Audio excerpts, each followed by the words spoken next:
Hi, thanks for joining me today.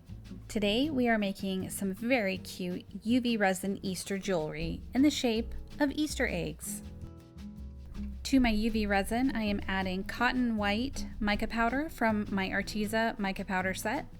And you want to be careful and not add too much, because if you add too much, your UV won't cure.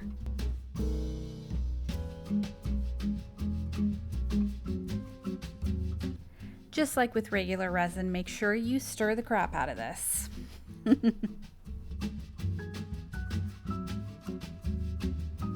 And then stir it some more.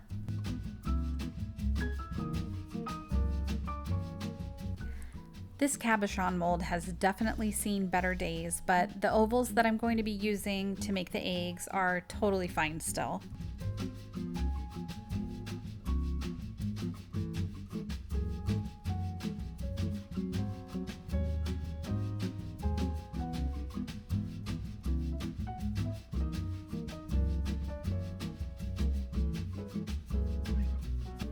I do use a long neck lighter to get rid of some of the bubbles before I go ahead and cure that from both sides.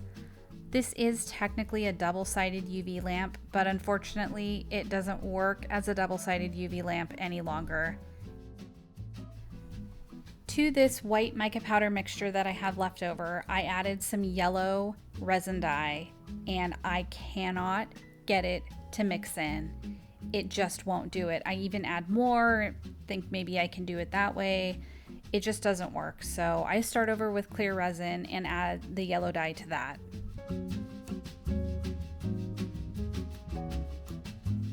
This is yet another reused cup.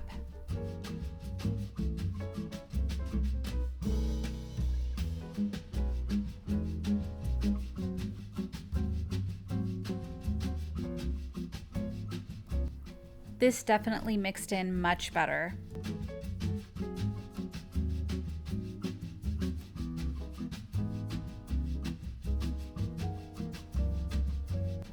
Like the ovals, I didn't fill these quite all the way either.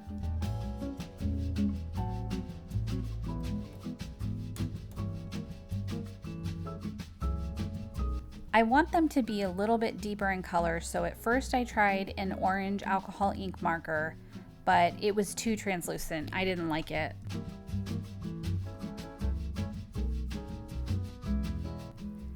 The paint pen worked much better, and I give each of these a few coats of this to make sure it's nice and opaque.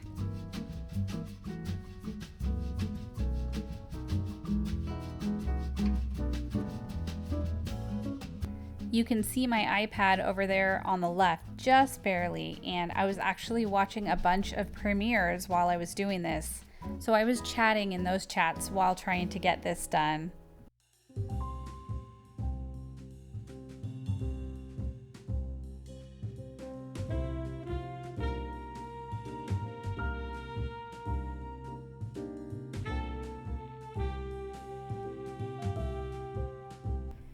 It's super fun to be a part of the live chats during premieres. If you haven't done it, I highly recommend it. It's not great for crafting though.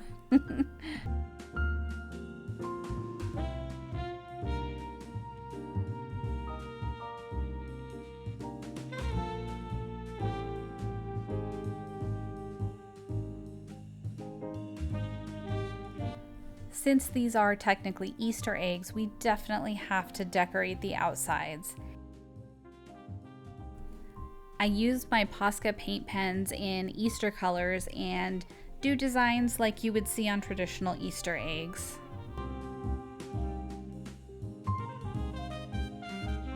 My girls are too old, we don't dye eggs anymore, so this is as close as I can get.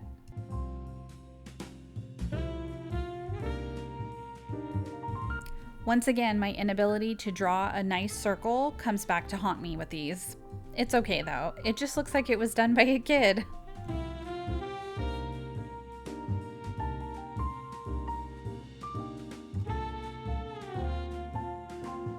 The nice thing about painting on cured resin is if you don't like what you did, you can just wipe it off and start over.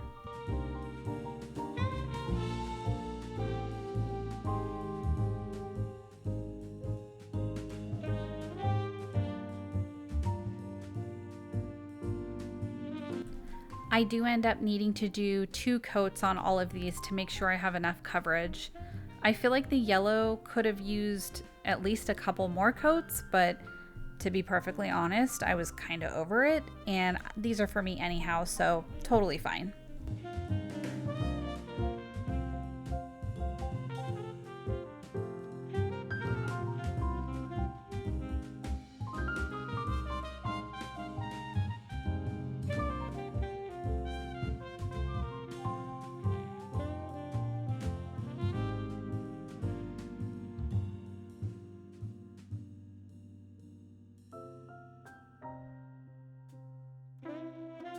Once the paint is all dry, I do give each of these a couple of coats of UV resin just to protect that paint and make sure the surface is nice and shined.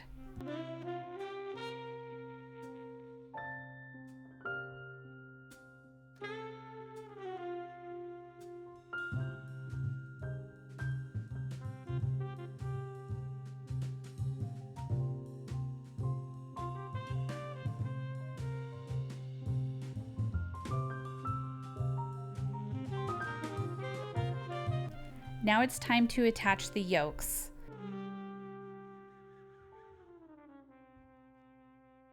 Check it out, it's my head making a cameo again. Bet you didn't expect that.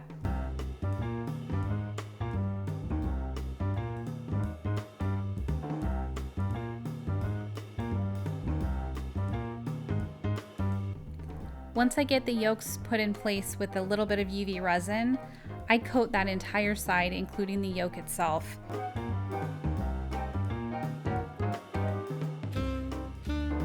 Normally, I would use screw-in eye hooks to attach these to the findings, but I couldn't find them.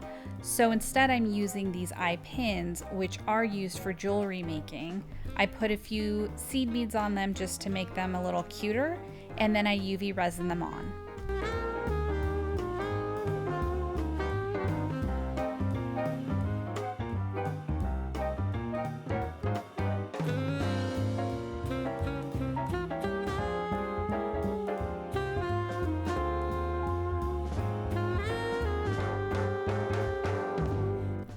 Once I have them tacked on there, I do put a little more UV resin over it just for extra security.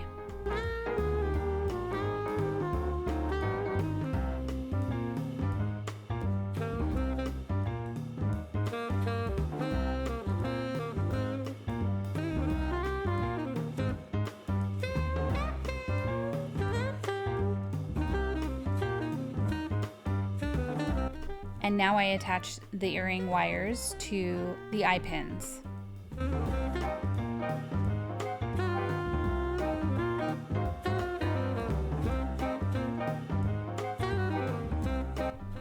I'm attaching a jump ring to the eye pin on the pendant, and that jump ring is what's going to attach it to my chain.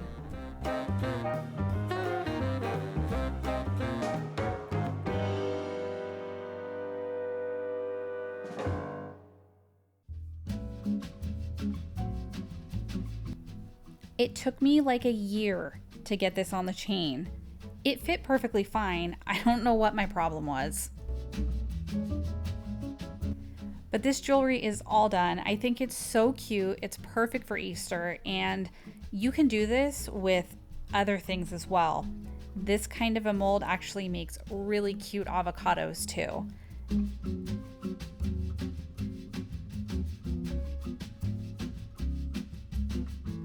Let me know what you think in the comments, and I hope you've enjoyed this jewelry. Happy Easter, kitschy cats and kittens. I'll see you soon.